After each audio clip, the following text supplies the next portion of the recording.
What's going on, everyone? I'm John from 16 Views. Now, I'm not interested in wasting your time, so let's get right into this. Camera sensors, they get dirty, especially on a Sony APS-C camera or other sensors that don't close the shutter when you take off the lens. The sensor is just exposed to the elements, so any little particle of dust that's floating around, it could stick to the sensor.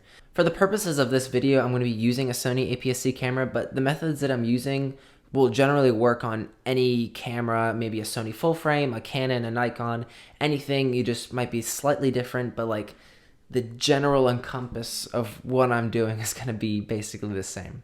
There's basically two ways to clean an image sensor. The first is a little easier way, and so that's what I'm going to start with.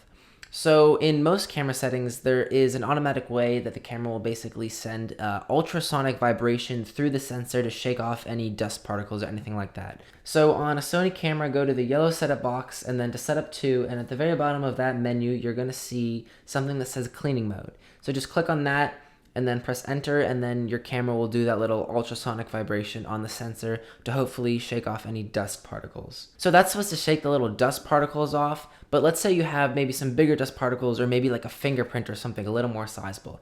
So that's when you're going to need to pull out the big guns, and unfortunately you are going to have to buy like a sensor cleaning kit, but don't worry, they're only like $15-20, it's not too much. The one I have here is by UES.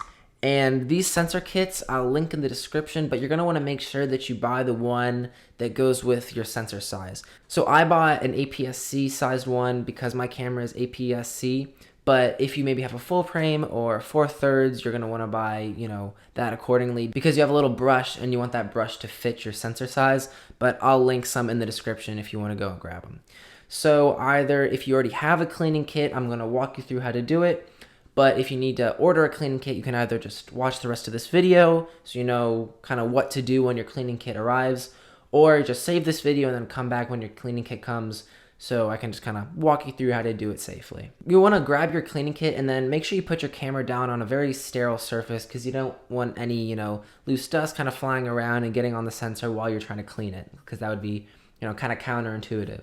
So set your camera down, take your lens off, and then in your cleaning kit, there's going to be a little bottle of liquid, and then you're going to want to drop 1 to 2 drops onto the sensor. Just make sure it's 1 to 2 drops, you don't need too much. Then grab one of the brushes, open the packaging, and just wipe the brush across the sensor and back in one fluid motion. And if you still have a little dust or anything, just flip it to the other side and just use the other side of the brush and just do the exact same thing, back and forth in one fluid motion. And then boom, all the dust on your camera sensor should be gone. All the debris, fingerprints, anything like that should be completely cleaned off, so you can go take some dust-free bangers.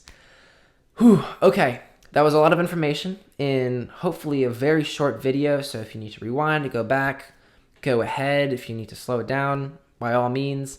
I really hope this video was helpful. If it did help you out, make sure to give it a like so more people can find it, and if you're really feeling generous, then a sub to the channel would be so gnarly. I'd really appreciate that. I'm John from 16 Views. See ya.